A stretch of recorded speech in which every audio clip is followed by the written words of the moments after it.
A poor woodman sat in his cottage one night, smoking his pipe by the fireside, while his wife sat by his side spinning.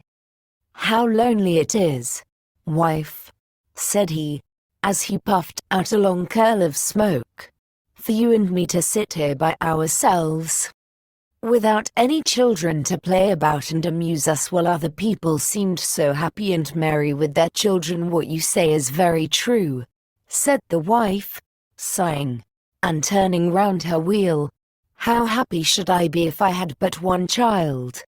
If it were ever so small, nay, if it were no bigger than my thumb, I should be very happy, and love it dearly."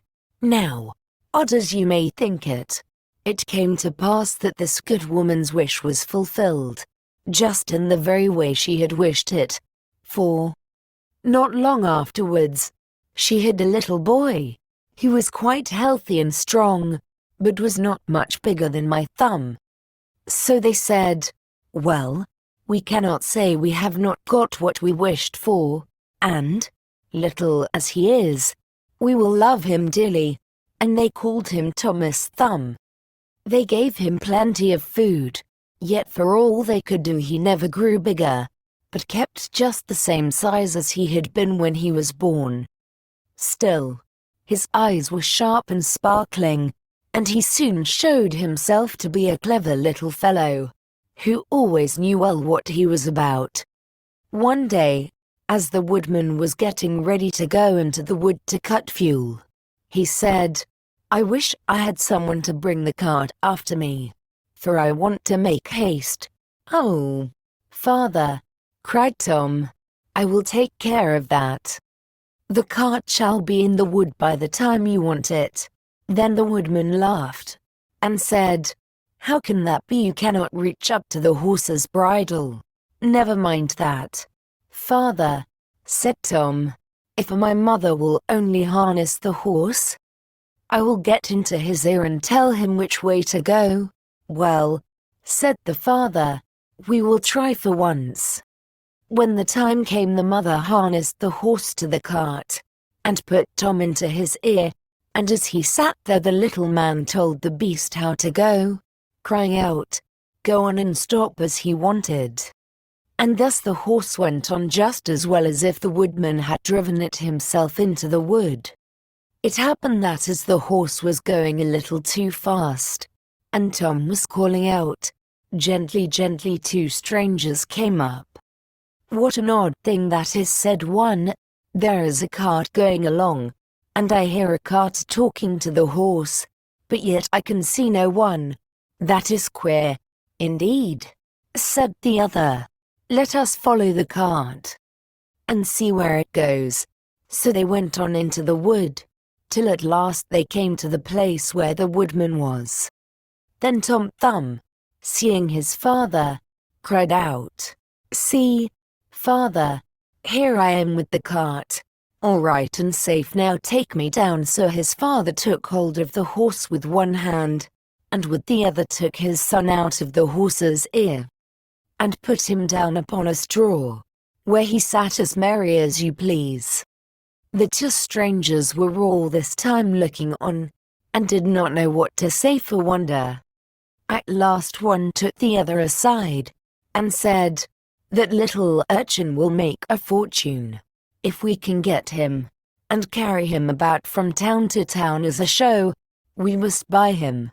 So they went up to the woodman, and asked him what he would take for the little man. "He will be better off," said they, "with us than with you." "I won't sell him at all," said the father. "My own flesh and blood is dearer to me than all the silver and gold in the world." But Tom, hearing of the bargain they wanted to make, crept up his father's coat to his shoulder and whispered in his ear, "Take the money, father, and let them have me. I'll soon come back to you." So the woodman at last said he would sell Tom to the strangers for a large piece of gold, and they paid the price. "Where would you like to sit?" said one of them. "Oh, put me on the rim of your hat. That will be a nice gallery for me," I can walk about there and see the country as we go along." So they did as he wished, and when Tom had taken leave of his father they took him away with them. They journeyed on till it began to be dusky, and then the little man said, "Let me get down. I'm tired."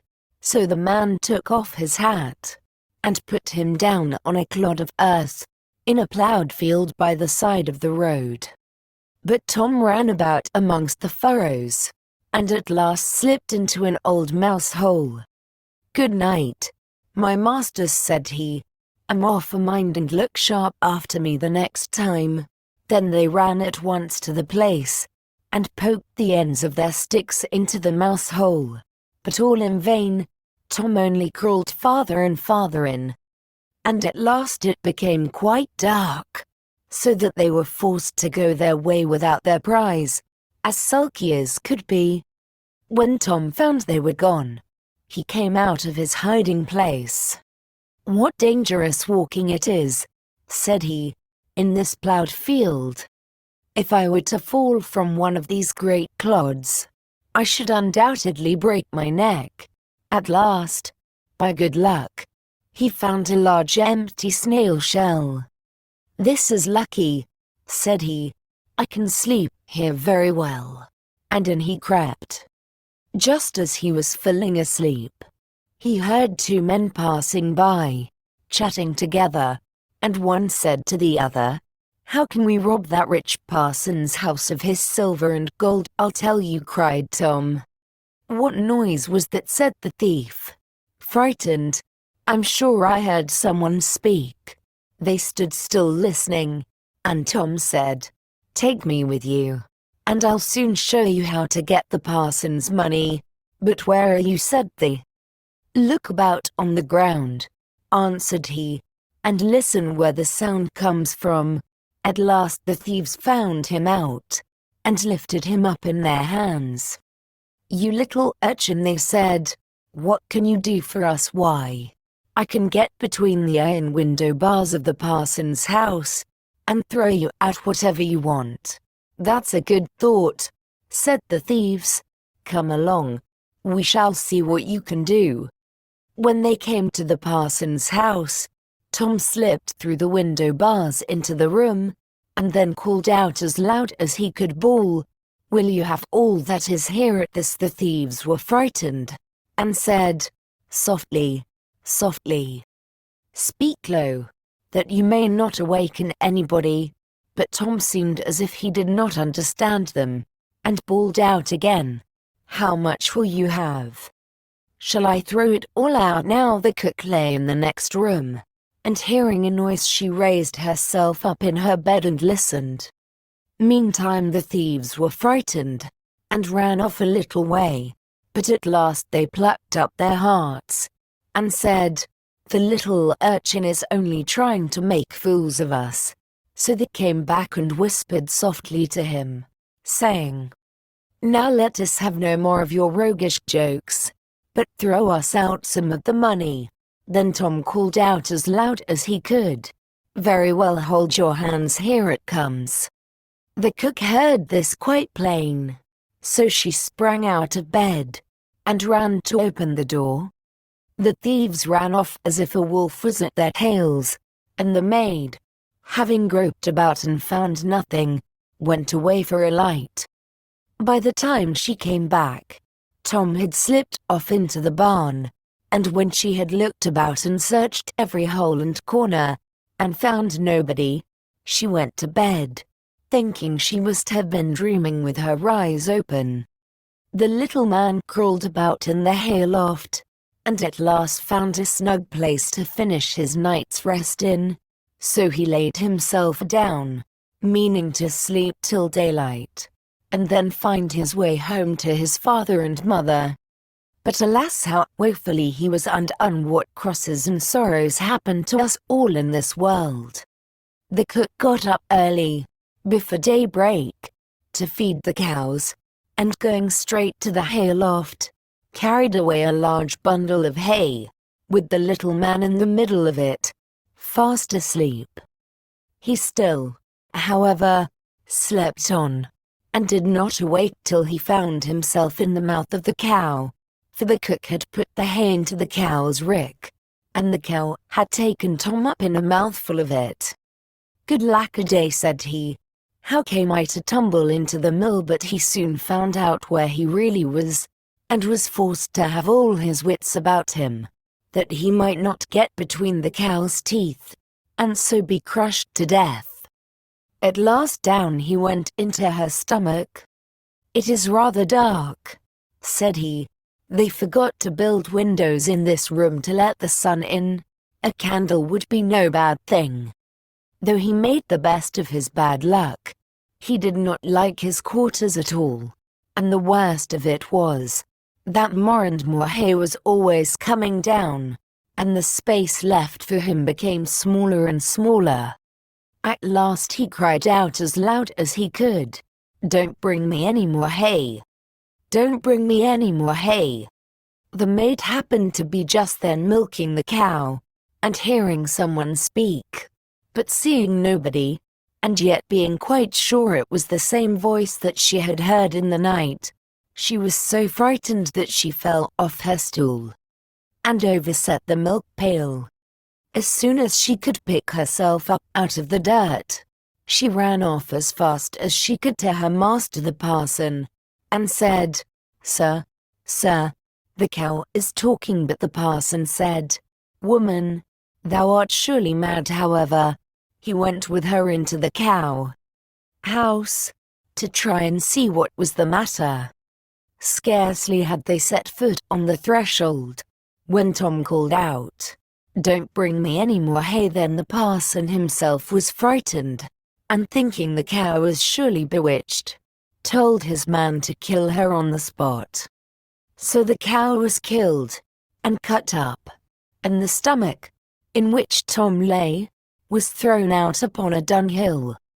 Tom soon set himself to work to get out, which was not a very easy task. But at last, just as he had made room to get his head out, fresh ill luck befell him.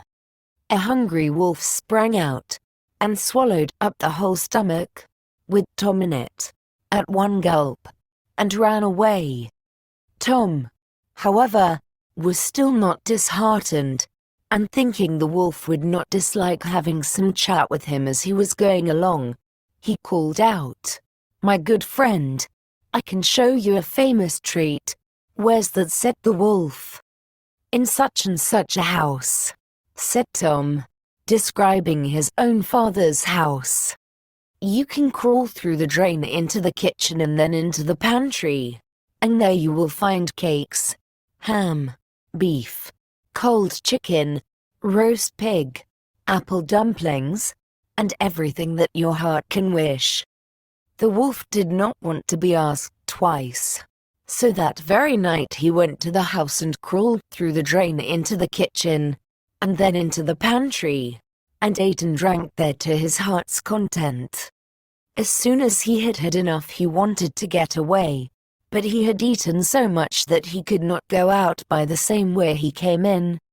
This was just what Tom had reckoned upon, and now he began to set up a great shout, making all the noise he could.